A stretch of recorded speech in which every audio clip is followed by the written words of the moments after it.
계속해서 대구 경북 소식 전해드리겠습니다. 대구와 경북 지역은 오후 들면서 초미세먼지 농도가 옅어졌습니다. 현재 대구와 경북 대부분 지역에서 초미세먼지 농도는 보통 수준이지만 대구 동구와 수성구, 김천과 경산 등 일부 지역에서는 여전히 나쁨 수준을 보이고 있습니다. 내일 미세먼지 농도는 보통 수준을 보이겠고 가끔 구름 많이 끼는 가운데 대구와 경북 내륙에서 곳에 따라 한때 5mm 안팎의 비가 내리기도 하겠습니다. 대구 사립유치원도 공금을 원장 개인 사치품 구매 같은 곳에 부적절하게 사용한 것으로 드러났습니다. 대구시 교육청이 공개한 사립유치원 감사 보고서에 따르면 119개 사립유치원 가운데 부적정한 회계 집행으로 취해진 징수 조치가 86건으로 나타났습니다. A 유치원의 경우 유치원 예산으로 개인 차량, 명품 가방, 콘도 회원권을 사는 데 8,100여만 원을 사용했습니다. 또 다른 유치원도 원장 업무 추진비 명목으로 한 달에 100만 원씩 4,100여만 원을 부정수급했고 유치원 설립자에게 4,400여만 원을 지급했다 감사에 적발됐습니다. 배지숙 대구시의회 의장이 논문 표절 사태를 사과하는 수준에서 끝내려 하고 있는 가운데 한국당 소속 시의원들은 윤리위원회를 여는 것조차 미온적인 태도를 보이고 있습니다. 이런 윤리의식을 가진 시의회가 대구시를 감시하고 감독할 수 있을까 하는 것이 시민단체의 생각입니다. 조재한 기자입니다. 배 의장은 경북대 연구윤리위원회로부터 석사학위 논문 표절 판정을 받은 지 11일 만에 임시회 본회의에서 공식 사과했습니다. 논문 작성 방법에 대한 이해가 부족하여 연구윤리 기준을 충실하게 지키지 못하여 물의를 일으킨 점 참으로 부끄럽게 생각합니다. 의장직 사퇴 요구는 앞으로 의정 활동에 충실하겠다고 말해 거부했습니다. 더불어민주당은 개인 사과일 뿐이라며 의회 차원의 조치를 강조했습니다. 대구시 의원들 대표하는 의장은 대구시 의회의 건의와 대표성을 위해서라도 좀 더 사회적 책임과 말과 행동의 책임이 요구된다 이렇게 보여집니다. 지금까지 대구시 의원들의 많은 불법과 비위가 불거졌지만 윤리위원회는 윤리강령 제정을 제외하고는 단 한 번도 열린 적이 없습니다. 시민사회에서는 의원들이 윤리적 문제를 아는 채 대구시 행정 감시를 제대로 할 수 있겠냐며 대책 마련을 촉구했습니다. 윤리위원회를 열어서 이 문제점이 어디서부터 시작이 됐는지 명확하게 조사를 해서 시민들 상대로 해가지고 다시는 재발을 하지 않도록 해야 되겠다는 명확한 어떤 제도적 장치를 만들어줘야 된다고 생각합니다. 8대 대구시의회 출범 석 달 만에 불거진 의장의 논문 표절 사태에 대해 반성과 함께 방지책을 내놓으라는 시민사회 요구가 커지고 있습니다. MBC 뉴스 조재한입니다. 태풍 콩레이의 직격탄을 맞은 영덕에서는 그동안 주로 전통시장과 주택 피해만 관심이 쏠렸는데요.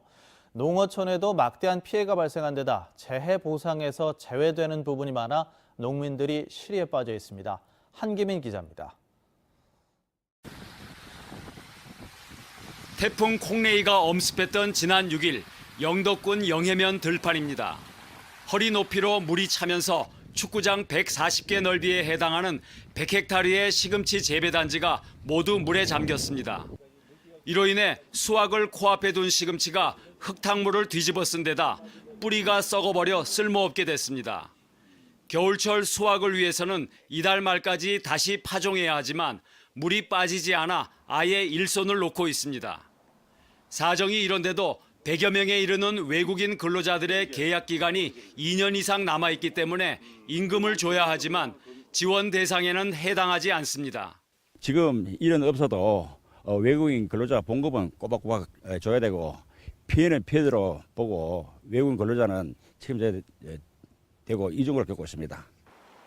영덕군 남정면 바닷가는 어선들의 무덤으로 변했습니다. 형체를 알아보기 어려울 정도로 파손됐는가 하면 좌초된 선박도 밑바닥이 부서져 쓸모없게 됐습니다. 지난 6일 강구항에 묶어둔 밧줄이 강한 물살에 끊기면서 15척이 떠내려가 파손된 겁니다. 장비까지 합해 한 척당 2억 원에서 4억 원에 이르지만 선체보험 보상액은 20%에도 못 미치고 보험금을 받게 되면 특별재난지역으로 지정되더라도 보상 대상에서 제외됩니다. 바다에 쳐놓은 그물과 통발은 제때 수거해야 하지만 열흘이 지나면서 조류에 엉켜버려 한 척당 수천만 원의 2차 피해까지 입었습니다. 우리가 살 길이 없습니다. 살 길이 없고 또 뭐 빚을 내가 다시 배를 한다는 말도 거짓말이고 뭐 이 나이대가 다시 빚 몇 천만 원 몇 억씩 얻어가지고 갚을 힘도 없고.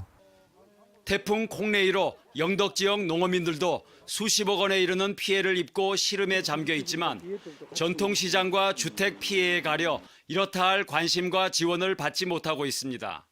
MBC 뉴스 한기민입니다. 대구검찰이 하춘수 전 대구냉장을 피의자 신분으로 조사하고 있습니다. 박윤혜 대구지검장은 수성구청 펀드 손실금 보존 사건과 관련해 당시 손실금 12억 2천만 원 가운데 2억 원을 보탠 하춘수 전 대구냉장을 피의자 신분으로 조사하고 있다고 밝혔습니다. 하 전 행장 외에 펀드 손실금 보전을 위해 돈을 낸 대구냉 전현직 임직원 13명과 수성구청 공무원 6명도 차례로 소환 조사하고 있다고 덧붙였습니다. 검찰이 조만간 하 전 행장을 소환 조사할 예정인 것으로 알려진 가운데 대구냉 채용 비리와 비자금 조성과 관련해서 조사할지도 관심이 쏠리고 있습니다. 권혁태 대구 고용노동청장 사퇴를 요구하며 청장실을 일주일째 점거한 민주노총 관계자 5명이 오늘부터 단식 농성을 시작했습니다. 이들은 권 청장이 2013년 서울 고용노동청장으로 있으면서 삼성전자 서비스센터 불법 파견을 허용하고 노조 탄압을 했다며 사퇴를 요구하고 있습니다. 권 청장은 대구 고용복지플러스센터와 서울 스마트워크센터를 오가며 업무를 하면서 검찰 수사를 보고 사퇴를 결정하겠다고 밝혔습니다. 장세용 구미시장은 박정희 전 대통령 추모식과 단신제에 참석하지 않을 방침입니다.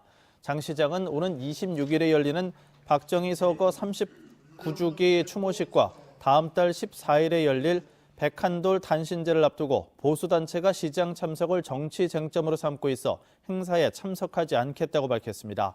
장 시장은 구미시장으로서 박 전 대통령 추모식과 단신제에 당연히 갈 수 있지만 민주화운동 기념사업회 이사장을 맡았던 이력에도 맞지 않아 고심 끝에 참석하지 않기로 했다고 설명했습니다.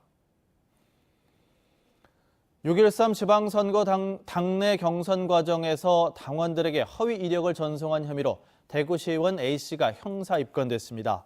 대구 성서경찰서는 공직선거법 위반 혐의로 더불어민주당 대구시의원 A씨를 입건해 검찰에 송치했습니다.